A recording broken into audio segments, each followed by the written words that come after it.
Not a lot going on with Joe Biden. Could we play Joe Biden's stumble yesterday during his speech on Ukraine? That will enhance our underlying effort to accommodate the Russian oligarchs and make sure we take their ill-begotten gains. Ill-begotten gains once. We're going to accommodate them. Accommodate twice. We're going to seize their yachts, their luxury homes, and other ill-begotten gains. Ill-begotten gains twice. Of Putin's kleptocracy. Kleptocracy. The guys who are the kleptocracies. They're not kleptocracies. But these are bad guys. Yeah, okay. They're not kleptocracies. They're kleptocrats. Well, no, the guys that are the kleptocracies, Glenn. No, they're the kleptocrats. No, he's talking about the guys that are the kleptocracies. Oh, okay. That's a totally different thing. group. Okay, Yeah. all right, okay. So, but he also said ill-begotten. It's not ill-begotten. No, it's ill-gotten goods. That's right. Ill-begotten? I didn't even. It's so funny. There's so and many my of these only things. ill-begotten son. Right. No, that's it's not. No. It's not it. It's not it. And then accommodation. We're going to accommodate them. Why are we accommodating the oligarchs? I thought we thought they were bad. Are they saying, America, please take my yacht? Right. Okay, we'll accommodate you. We'll accommodate that request. I mean, yes. That is just, it's sad. It is really sad. And remember, this is in a speech that supposedly is directed to Americans, but it's directed right to Putin. Yeah. He's asking for $33 billion in additional funding, and we're going to get tough on these kleptocracy people. This is so sad. Do you think anyone in Russia is like, oh, yeah, no, he's on the ball? No, don't underestimate this guy. No, I do not think anyone in Russia is. I think this emboldens Russia, right? They look at this and they say, well, I mean, this guy, we're really going to be scared of this guy. I really do think that is a major problem we're dealing with right now. And I watching all these gaffes every day, I had to come up with a way to mentally categorize them. Mm-hmm. So we came up with the Joe Biden triangle of the gaff triangle of emotions. Emotion. I can't remember the name of it. It's a triangle. What's at the triangle. top? So you have at the top, you have scary. Scary. Okay. Because sometimes you watch one of these clips, you go, "This is scary. Right. We could be in World War III tomorrow." Yeah. Sometimes, and the bottom, I think the bottom right is sad. Sad, right? Because sometimes you watch a Joe Biden clip, you're just like, God, this is so sad. Yes. Look at this poor guy. And then the bottom left of the part of the triangle is funny. Because sometimes you watch a Joe Biden gaff, and you're just like, this is hilarious. Right. And occasionally you'll get all three. Yeah. If right in the center of the triangle would be all three. You both think it's funny, scary, and sad all at the same time in equal portions. Yeah. But most of them, I've noticed, usually lean one way or another. Like that one is not funny at all. At all. I don't find that to be funny at all. I find it to be sad and scary. Yeah. And I think equal parts. Yeah. I think if it becomes, that line now becomes between sad and scary, it becomes, the scales of justice. Right. It is equally as sad because you look at it and go, oh my gosh, I feel so bad. Why is his family doing this? This is so bad. And then you're like, yeah, but the Russians are watching this. This could get us all killed. Right. This is terrifying. It really is a just absolutely bizarre circumstance because, look, we've had presidents that have given us funny material before, right? Yeah, Saturday Night Live, back in the day with Gerald Ford, who didn't fall a lot. George W. Bush. Let me just look. That was great stuff. Bill Clinton would come on all the time and do creepy things and it was funny. And Donald Trump had plenty of funny moments in his presidency. Hysterical. This is totally in a different world. And you know what? Donald Trump was both hysterical. It's only a straight line. Yeah. Hysterical to scary. You know what I mean? Yeah. Those are the polar opposites. There were times, and you would say, like when he was with North Korea. Yeah, with you Kim were Jong-un. like, that's funny. He's calling him, the fat short guy. That's kind of funny. Although that could lead to us being vaporized. You know what I mean? Yeah, right. But he on that scale, he knew where he was, I think. That's the biggest difference, I think, between Trump. Because, look, Trump said things that were, at times, Scary as hell. Scary as hell. Like, I mean, saying that, going after, he says himself, when he had this situation with Russia and there was problems in Ukraine, he told them he was going to bomb Moscow. Yeah. This is what Donald Trump says he told Vladimir Putin. Now, I think he told me about Mao, or not Mao, Xi. Xi? Yeah, he said, if you take Taiwan, I take Beijing. Right. And again, you could look at that and say, holy crap, that could enter us into a conflict we do not want a part of. Right. On the other hand, Donald Trump had a way about him in which he was doing these things intentionally, and he thought he had a way, and it seemed to prove to be true, to deal with these foreign dictators that had a bizarre mindset that the average American probably doesn't understand. And it's because I think he did business in New York.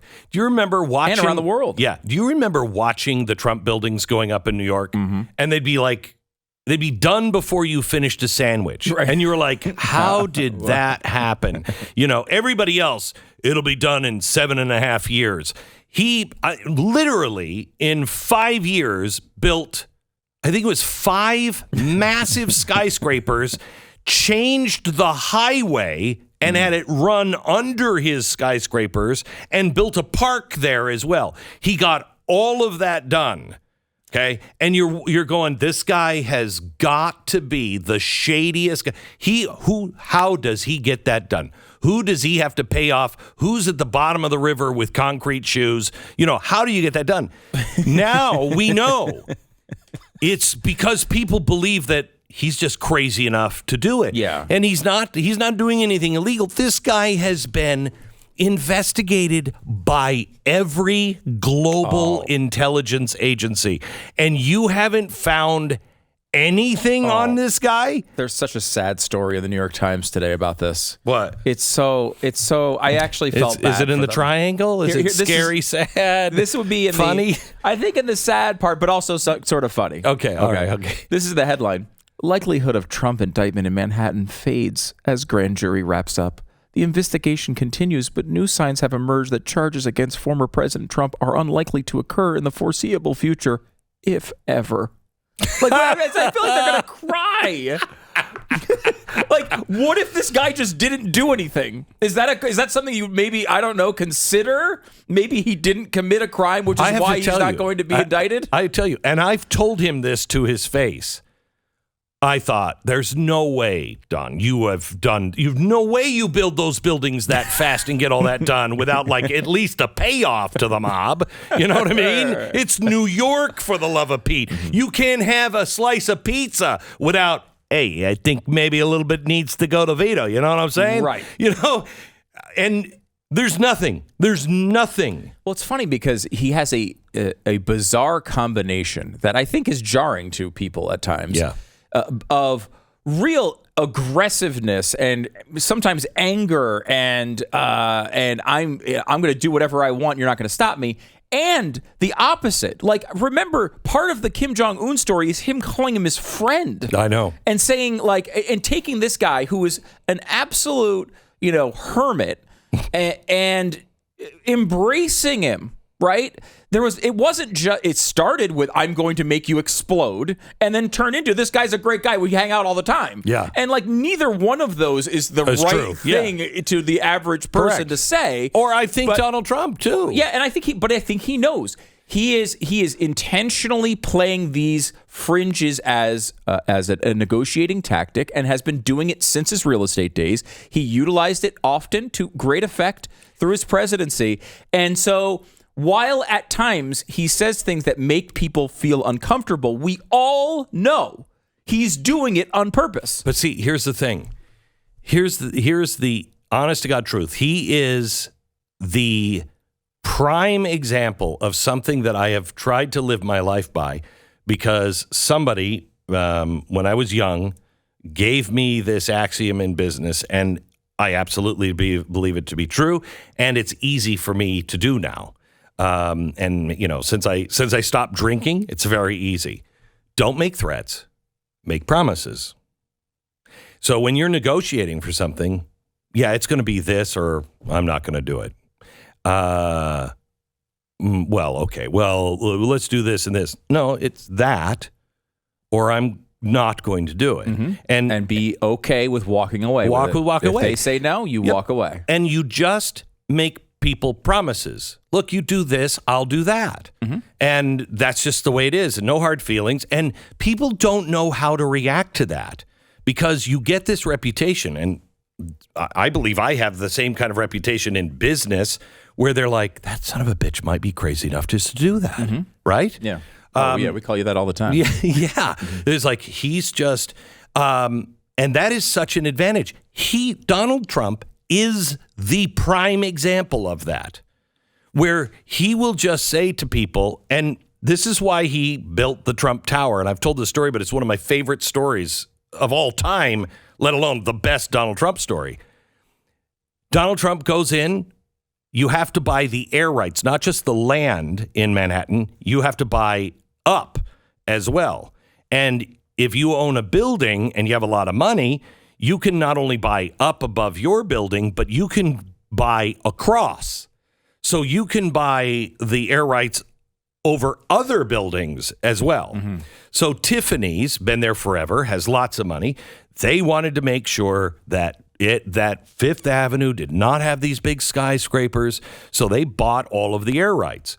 Donald Trump buys this space, this old decrepit building, on the next block, and he doesn't have the air rights. And he tells his architect, build the most beautiful, wonderful, spacious, golden building you could possibly, right. Okay? Yeah. And so he's working on that, and he says, I've got a meeting next week. I want you to draw up a 4-story monstrosity. I mean, the ugliest thing you could possibly imagine. And is this Donald Trump with a cold? Yeah. What is this? Don't you ever notice that he always kind of sounds a little plugged up sometimes? But anyway, he goes to Tiffany's, presents. This is a beautiful building. It's great. It's beautiful. You're gonna love it. And Tiffany says, it's beautiful, but we own the air rights and we don't want big buildings here. I knew you'd say that. Rolls the other one out. I'm just going to make you a promise. If you don't, I'm going to build this monstrosity. And he had the deal. He left them. He had the deal by the time he got back to the office. So he told them he was going to make an ugly building, which would ruin their beautiful neighborhood. It'd be horrid. And instead they were like, okay, build the tall skyscraper. That's beautiful. And the reason why they did it is because they thought he just might do it. He might do it. And the same thing with Beijing. You tell President Xi that, he laughs. Okay? At first, Xi laughed at that. And Donald Trump just looked at him. No, I'm serious. Now, whether he was or not, I don't know. Mm-hmm. But neither did the president of China. I can guarantee you, at that moment, the president of China went, this son of a bitch just might do that. You know what I mean? Let's not screw around with this guy. Well, how are we treating Putin? Right. He looks at this and says, well, look what just happened in Afghanistan. This guy, I mean, just the wild swings of energy with Joe Biden, where sometimes he's out there and he looks kind of normal and speaking normally. And then other times it's like this kleptocracy clip where he looks like he might in the middle of the word fall asleep. I mean, he looks like, seriously, he may just keel over and go take a nap in the middle of a word. You know, they were jacking John F. Kennedy during the Cuban Missile Crisis. I mean, they were screwing with his chemical balance. Saying medically, they were like giving him, because he was in so much pain. He needed so many steroids. Then he also needed painkillers. They were injecting him during the Cuban Missile Crisis, and Jackie O actually had to come out and say, no, it's nothing. He's just in I can't remember. It's allergies. It's allergies that is really causing all of this. No, it was the steroids, and he was flying off the handle. You know, you get very aggressive. And so it was kind of like, oh, no, is this a steroid talking or is this a president talking? You know, because they've done this to so many presidents, you know they've got to be B12? Yeah, right. They're just giving him B12. I can guarantee you they've jacked with, give him something or give me something, the president would say, to get me going. Charge my system. Go. Inject me with whatever is legal to get me going. Because that's the only thing it can understand. How does he go from, he seems to be functioning to, this is a frail old man that could break a hip just standing there. And we know it's legal because where would he have any access to illegal drugs? Not like he has anyone in his family who could acquire any.